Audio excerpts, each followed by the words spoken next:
है Wangxian family, welcome back. Let's start our new chapter. Jiang clan के meeting hall में हर कोई मौजूद था। आज यह पूरी तरीके से सन्नाटा था। सबके फेसेस पर टेंशन क्लियरली नजर आ रही थी।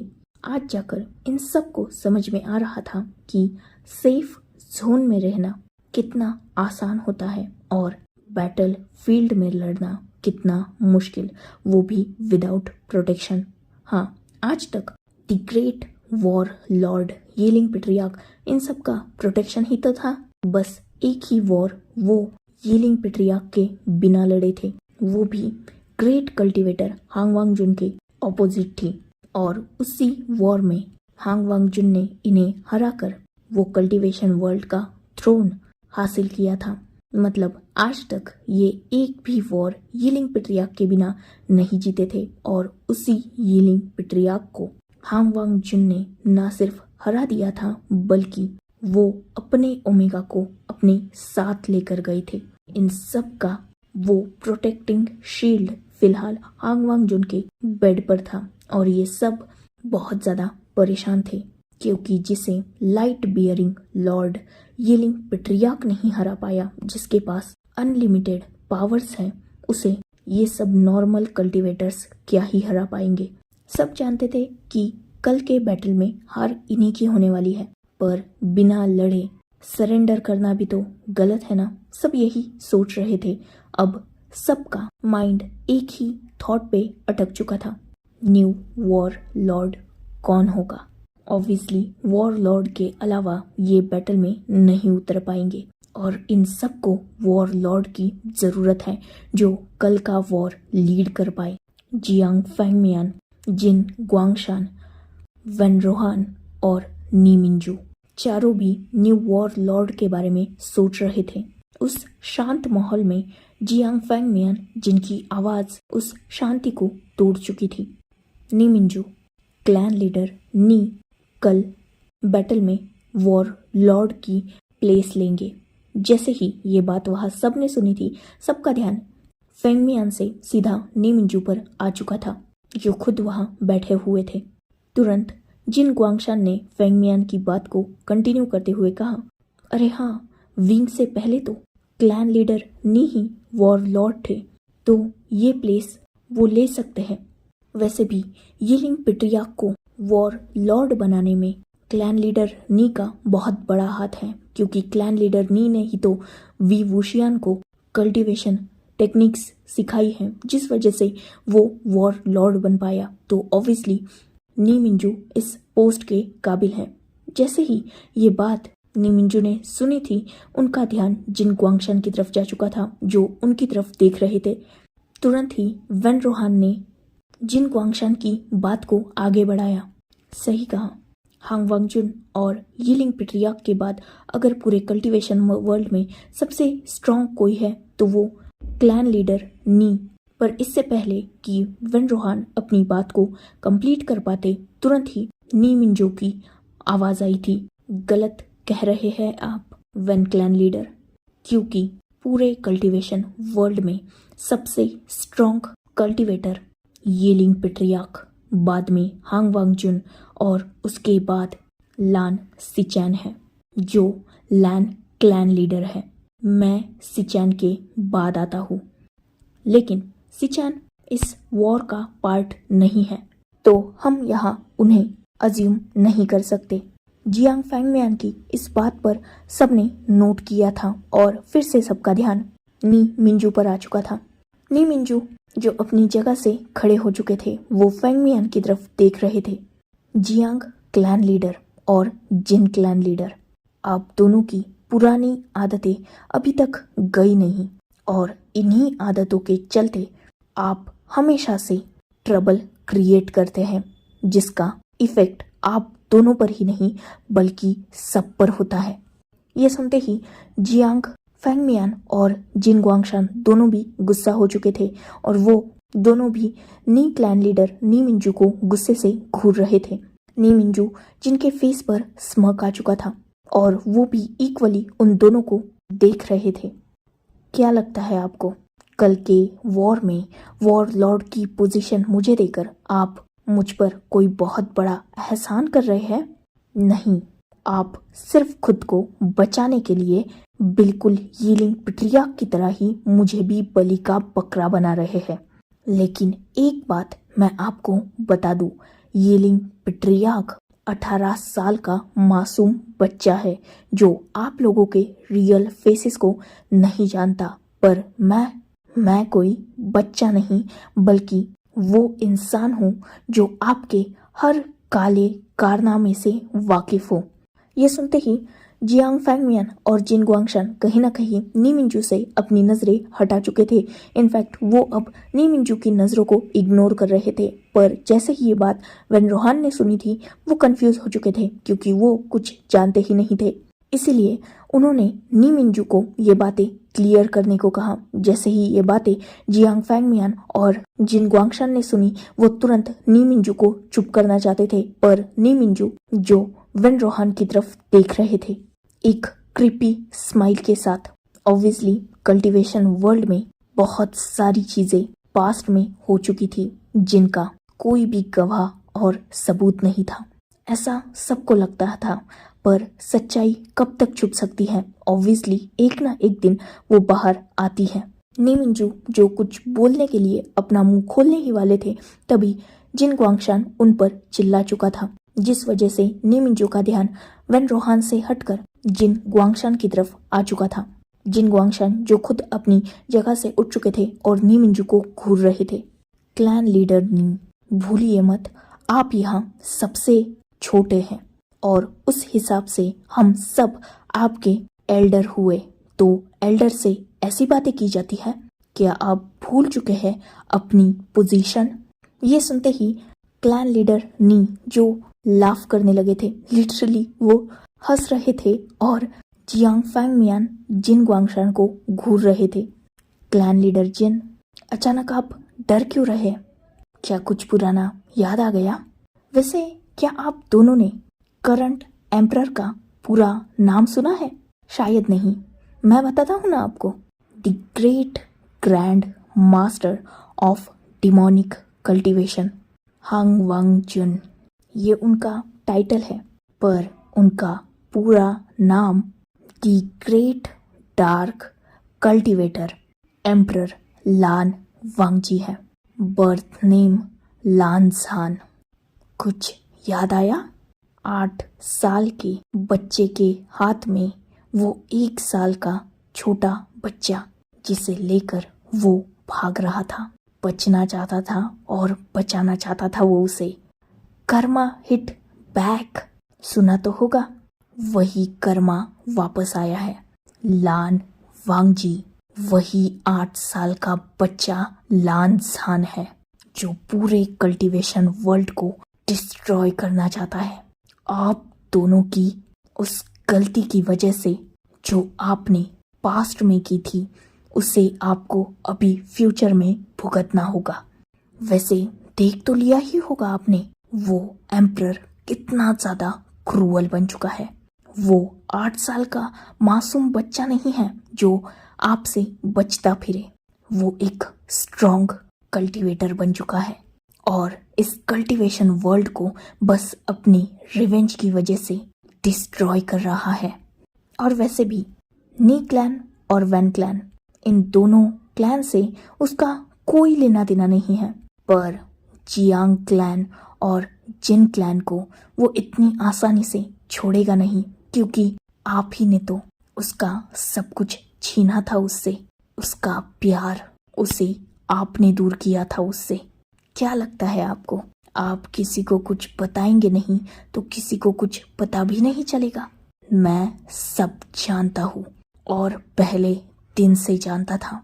वैसे क्लैन लीडर जिन, सही कहा आपने, मैं छोटा हूँ आप सब में, मैं सबसे छोटा हूँ। वैन क्लैन लीडर को कुछ नहीं पता, पर जब आप ये सब कुछ कर रहे थे तब मैं भी वहाँ था, बस मैं कुछ रोक नहीं पाया क्योंकि मेरी तब वो एज नहीं थी। मैं तब कैपेबल नहीं था इन सब मैटर में इंटरफेयर करने के लिए, पर आज मैं हूँ और मैं आज वो गलती नहीं करूँगा जो मैंने पास्ट में की थी। उस गलती की वजह से मैं आज तक गिल्ट में हूँ। आज तक मुझे वो मेमोरीज हॉन्ट करती है। इस गिल्ट में मैं हमेशा से रहता आया हूँ कि उस वक्त मैं अगर थोड़ा इंटरफेयर करता तो हो सकता है चीज़ें रुक सकती थी, पर मैं ऐसा नहीं कर पाया। पर अब मैं चुप नहीं रहूँगा। आप मुझे विंग समझने की गलती मत कीजिए, जिसके पैरों में आपके एहसानों की जंजीर है। मैं नी सेक्ट का सेक्ट लीडर हूँ। आप मुझे ना ऑर्डर कर सकते हैं और ना ही कंट्रोल।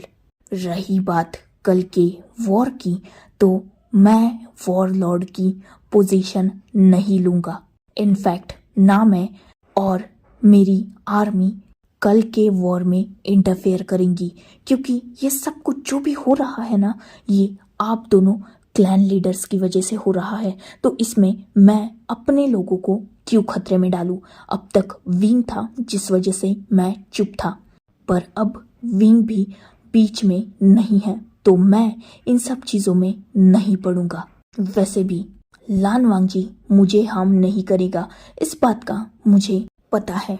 पर आप दोनों, अगर मैं आप दोनों को प्रोटेक्ट करने आया ना, तो उसका गुस्सा मुझ पे भी आएगा।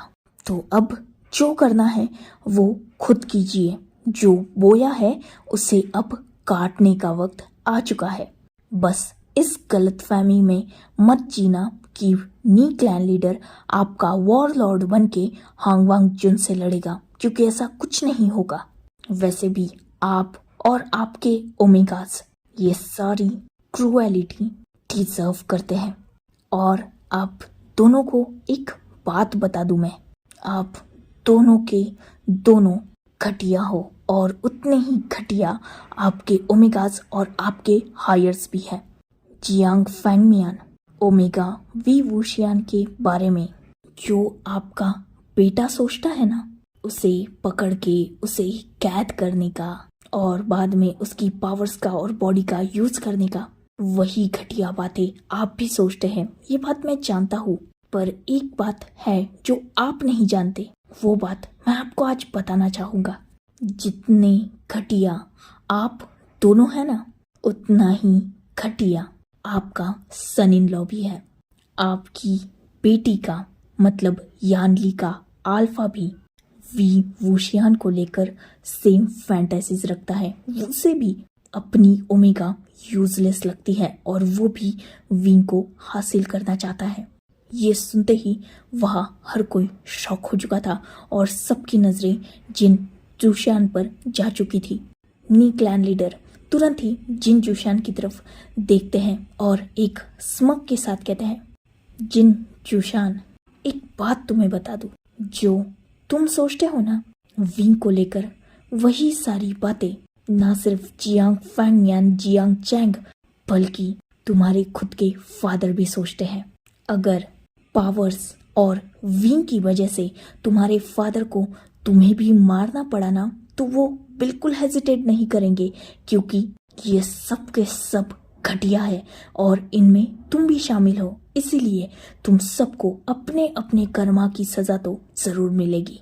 एक लास्ट बात तुम सबको याद दिला दूं, जिसे तुम टच करना चाहते हो ना, ये सारी गंदी फैंटेसीज जिसे लेकर सोच रहे हो, वो करंट एम्परर और great grandmaster of demonic cultivation Hanguang Jun का ओमेगा है। इस बात से सबक सीख लो कि जियांग चैंग जो यीलिंग प्रक्रिया को छू तक नहीं पाया, उसकी हालत एम्परर लान वांगजी ने इतनी बुरी कर दी थी कि वो सांसों के लिए भी तड़प रहा था। तो सोचो, अगर उसे पता चला कि तुम तीनों के भी गंदे दिमाग में उसके ओमेगा को लेकर क्या थॉट है, तो वो तुम तीनों का क्या हाल करेगा, इवन तुम चारों का। नेमिंजू, जिनके फेस पर एक अजीब सी स्माइल थी, एक मॉकिंग स्माइल, जैसे वो इन सबको चिढ़ा रहे हो, वही जियांग फैंगमियान, मैडम यू, मैडम जिन और जिन गुआंगशान सबके फेस पेल गिर चुके थे। वही जियांग चैंग और यानली जूशुआन का भी कुछ अलग हाल नहीं था। वो सब भी बिल्कुल शॉक और सरप्राइज नजर आ रहे थे। नीमिंजू जिन्हें मजा आ रहा था इन सब के ऐसे फेसेस देखकर, पर उनकी नजर जियांग फेंगमियान पर ज्यादा थी और वो उन्हीं की तरफ देख रहे थे। Jiang Fengmian, clan leader. Jiang, एक बात आपको बता दूं, मड में जो लोटस होता है ना, वो बहुत ब्यूटीफुल होता है, जिस वजह से सब उस तरफ अट्रैक्ट होते हैं और उस लोटस की ब्यूटी पर वो मेस्मराइज होते हैं, ना कि उस मड पर जो बहुत गंदा और घिनौना होता है। बिल्कुल यहाँ भी यही सिचुएशन है।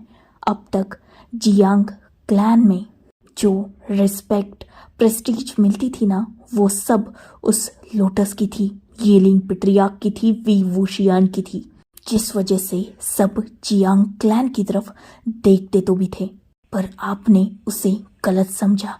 आपने ये समझा कि वो सारी रिस्पेक्ट आपकी है क्योंकि आप क्लैन लीडर है, जबकि ऐसा कुछ नहीं है। अगर जियांग क्लैन का वो लोटस अब लैन क्लैन में खिलेगा ना, तो सबकी नजर लैन क्लैन पर रहेगी, ना कि जियांग क्लैन पर। आपके पास अब तक जो कुछ भी था वो वी वुशियान की देन थी। अब वो चला गया तो सब कुछ धीरे धीरे चला ही जाएगा। जस्ट वेट एंड वॉच, देखना सब कुछ खत्म होगा। जियांग फेंगमियान, जिन ग्वांगशान, यू जुआन और सीसी, तुम चारों को ना तब वो हासिल हुआ था जो तुम शिद्दत से चाहते थे, और ना आज वो हासिल होगा जो तुम चाहते हो। तब वो चारों भी मरकर भी एक साथ रहे और तुम लोगों के कभी नहीं हुए, और आज भी येलिंग पेट्रियार्क मर जाएगा पर तुम चारों के हाथ में नहीं आएगा। हांग वांग जुनू से यहाँ आने ही नहीं देगा, जिससे अब तक तुम वेपन समझ के उसके साथ खेल रहे थे ना, अब उसी वेपन का यूज हांग वांग जुन कर रहा है तुम लोगों के खिलाफ। बचा लो आप खुद को, बचा सकते हो तो। वैसे जिन ग्वांगशान, क्या आपने हांग वांग जुन के टीम में वो तो ओमेगास देखे हैं, मेंग्याओ और मोशियान यू? कुछ याद नहीं आता आपको? उन दोनों का फेस क्या किसी से सिमिलर नहीं है?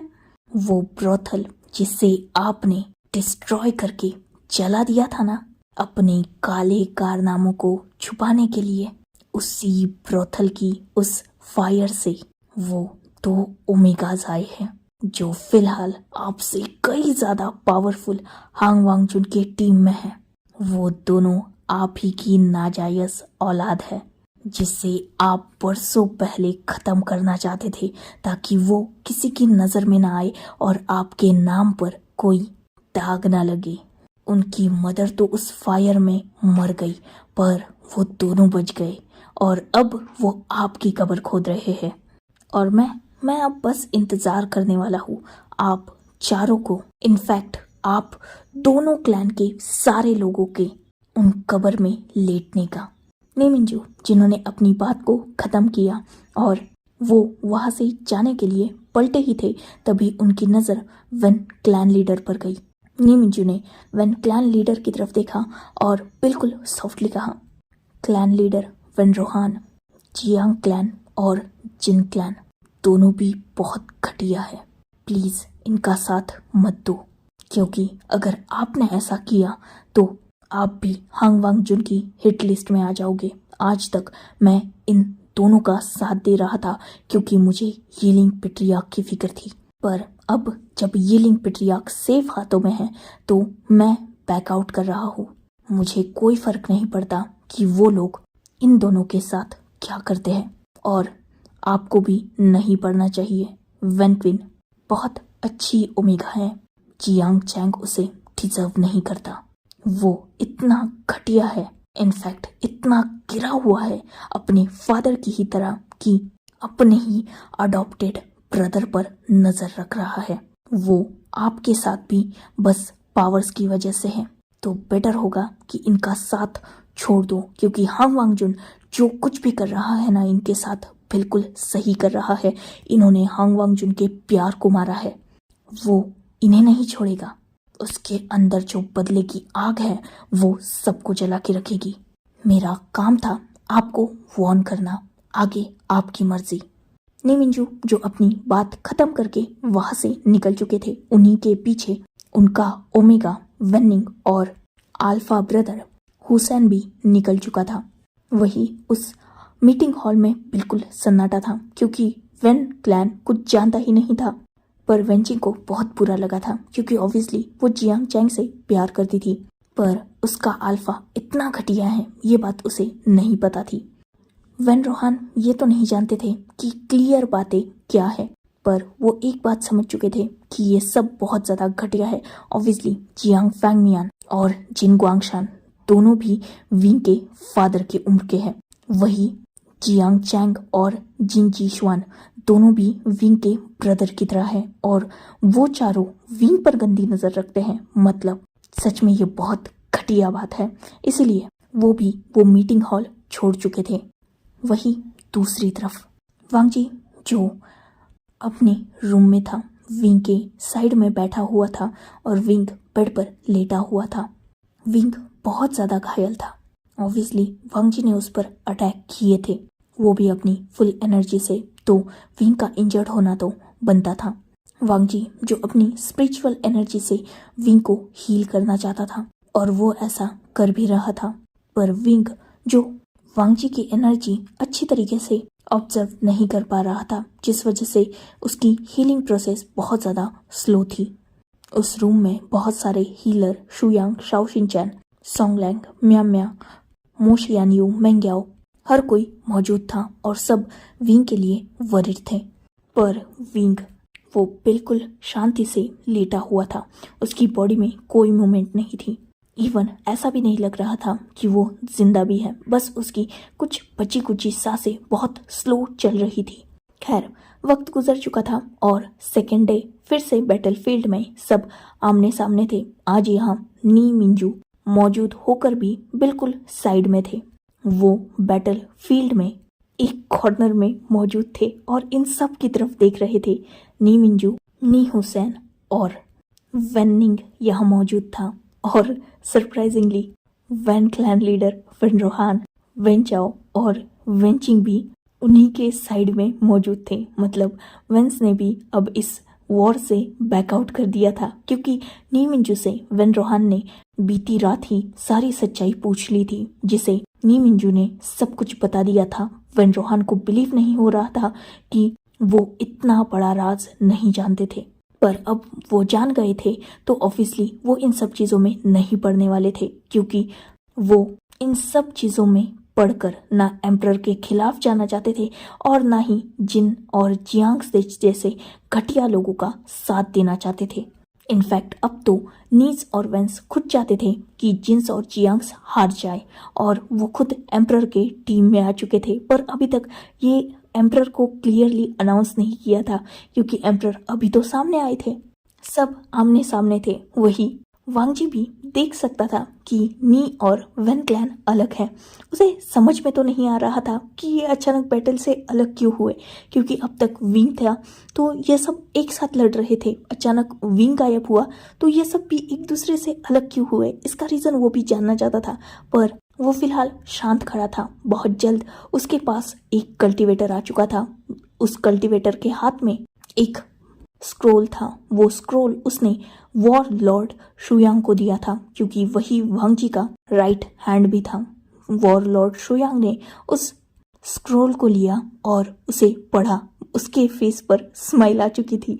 उसने वही स्क्रोल वांग जी को पास कर दिया। वांग जी ने भी जब वो स्क्रोल पुनः पढ़ा, वो भी लिटरली स्माइल करने लगा था, क्योंकि ये स्क्रोल वेन और नी क्लैन की तरफ से था, जिसमें वो दोनों भी ऑलरेडी एम्परर को एक्सेप्ट कर चुके थे और इस बैटल से बैकआउट कर चुके थे। इसकी क्लियर अनाउंसमेंट उस स्क्रोल में थी।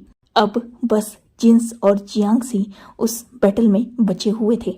ऑब्वियसली कुछ ही वक्त में बैटल स्टार्ट हो गई और लिटरली 1 घंटे में वो वॉर खत्म भी हो चुकी थी। शुयांग, शाओ शिनचैन, मेंग्याओ, सोंगलैंग, म्याम्या सबने जिन और जियांग्स को पकड़ लिया था और वो सब एम्परर के सामने अपने नीड्स पर थे। ना प्लानिंग, ना वॉर लॉर्ड और ना ही कोई स्किल। ये सब बस नाम के कल्टीवेटर थे, बस इन्हें रूल करना आता था। सजाया हुआ थाल, उसमें से निवाला खाना आसान होता है। उस थाल को सजाने में मेहनत लगती है, और वही मेहनत आज तक वॉरलॉर्ड यीलिंग पेट्रियार्क, स्ट्रॉन्ग कल्टीवेटर नी मिंजू और वेन क्लैन कर रहा था, क्योंकि वेन क्लैन वॉर के लिए सारे वेपन प्रोवाइड करता था। वही नी क्लैन ग्रेट कल्टीवेटर्स को ट्रेनिंग देता था, मतलब वो नॉर्मल कल्टीवेटर को भी ग्रेट बनाते थे, और विंग उन सबको लीड करता था। जियांग क्लैन तो बस विंग की वजह से चलता था, क्योंकि विंग जियांग क्लैन को बिलोंग करता था। वही जिन क्लैन, उनके पास बस पैसा था, बाकी कुछ नहीं था। अकल तो 2.5 पैसे की भी नहीं थी। खैर, उन सबको फिर से उठाया गया और पहले ही दिन की तरह घसीटते हुए उन्हें गुसु लैन क्लैन में ले जाया गया, उसी कैसल में जो अब लान वांगजी को बिलोंग करता था। सेम सिनारियो था। वांगजी थ्रोन पर बैठा हुआ था और उसके सामने Jiang Fengmian, Jiang Yu, Jiang Cheng, Jin Yanli, Jin Guangshan, madam Jin मतलब सीसी, जिन जूशवान, सब अपने घुटनों पर बैठे हुए थे। वही दूसरी साइड में वेन रोहान, वेन चाओ, वेन चिंग, लान कुरैन और लान सिचैन, नी मिंजू, वेन निंग और नी हुसैन बैठे हुए थे।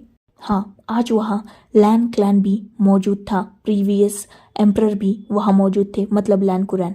वहाँ अगर कोई नहीं था तो वो था विंग। बाकी वांगजी के भी टीम के वहाँ सारे लोग मौजूद थे। वांगजी जिसकी आंखों में गुस्सा था, और वही गुस्सा शुयांग, शाओ शिनचैन, मोशियानयू, मेंग्याओ, सोंगलैंग और म्याम्या की आंखों में भी था। जिन ग्वांगशान समझ चुके थे कि अब वो नहीं बच सकते, पर एक लास्ट कोशिश तो बनती थी ना। मोस्ट इम्पोर्टेंट, उन्हें सच्चाई पता चल चुकी थी मेंग्याओ और मोशियानयू की। ऑब्वियसली वो उन्हीं के लिजिमेट चाइल्ड्स थे, तो ऑब्वियसली फादर ही तो हुए जिन ग्वांगशान उनके। तो फादर को सन कैसे मार सकता है? जिन ग्वांगशान जो मोशियानयू और मेंग्याओ की तरफ देख रहे थे, जो वाइट क्लोथ्स पहने अपने हाथ में सॉर्ड लिए सामने खड़े थे, वो दोनों ओमेगास भी बहुत ज़्यादा पावरफुल और स्ट्रांग थे। ऑब्वियसली वो वांगजी के साथ थे। कल्टीवेशन वर्ल्ड में वो भी अब एक अलग पोस्ट हासिल कर चुके थे। तो अब जिन वांगशान को उन्हीं के पैर को पकड़ना होगा ताकि वो वांगजी से बच सके। इसीलिए उन्होंने खुद को गार्ड से छुड़ाया और वो सीधा भागते हुए मेंग्याओ और मोशियानयू के पास पहुंच चुके थे। उन दोनों के एक हाथ में तो उनकी सॉर्ड थी ना, तो दूसरा हाथ जो फ्री था उसे जिन ग्वांगशान पकड़कर उनके सामने खड़े थे। उनके फेस पर स्माइल थी, लिटरली स्माइल थी। वही मोशियानयू और मेंग्याओ, वो बस शांति से वहाँ खड़े थे। वो बस गुस्से से जिन ग्वांगशान को देख रहे थे, क्योंकि ऑलरेडी ये इंसान कितना घटिया और गिरा हुआ है, ये बात उन दोनों से ज़्यादा अच्छी तरीके से कौन ही जान सकता था। तुम दोनों मेरे बेटे हो ना? कितने बड़े हो चुके थे जब मैंने तुम्हें देखा था। कितने छोटे थे तुम कहाँ थे अब तक? मैंने तुम्हें ढूंढा था, तुम मुझे मिले ही नहीं। पर देखो, आज फाइनली मुझे अपने खोए हुए दोनों बेटे मिल गए। मैं बहुत खुश हूँ।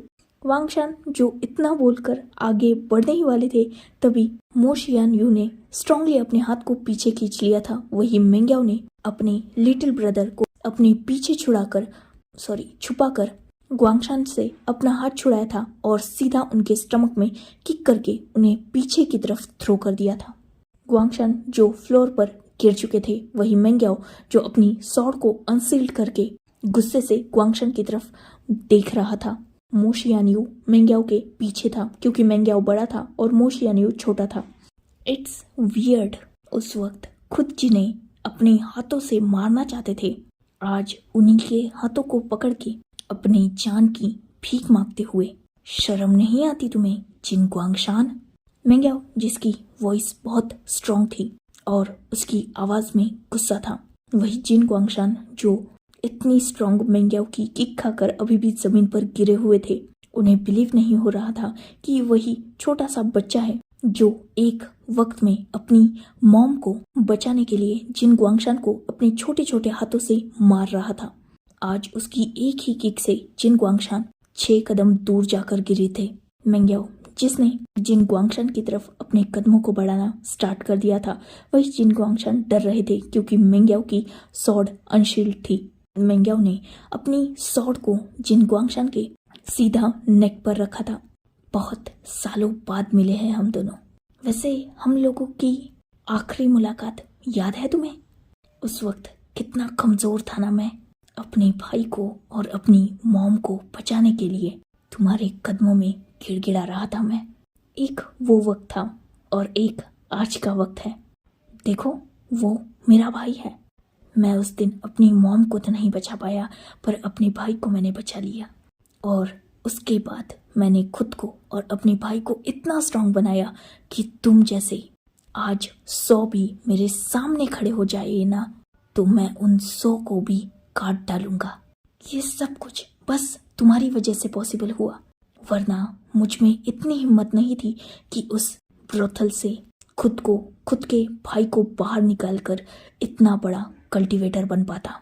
खैर, खुद को बचाने के लिए बेटा ये वर्ड यूज मत करना, वरना तुम्हारी मौत को इतना मुश्किल बना दूंगा ना मैं कि तुम मरने के लिए ही मुझसे भीख मांगोगे। मेंग्याओ जो अपनी स्वॉर्ड को कहीं ना कहीं जिन गुआंगशान की नेक में प्रेस करने लगा था और जिन गुआंगशान के नेक से ब्लीडिंग तक हो रही थी, पर मेंग्याओ की आंखों में ना कोई रहम था और ना ही वो पीछे हटने वाला था, क्योंकि उसने इस इंसान की वजह से ना सिर्फ अपनी मदर को खोया था बल्कि अपने ब्रदर के साथ एक हार्ड टाइम फेस किया था। जब तक वो वांगची से नहीं मिला तब तक मेंग्याओ बहुत ज्यादा धक्के खा चुका था। दुनिया की बहुत सी मुश्किलों से वो अकेला अपने ब्रदर को लेकर लड़ा था, जिस वजह से अब उसमें इस इंसान के लिए तो कोई रहम नहीं आने वाला था। So, enough for today. Let's take a break. Next chapter in next video. If you like my explanation, like, comment and subscribe my channel. Hopefully you all are enjoying this fan fiction. Goodbye, take care, enjoy your beautiful life.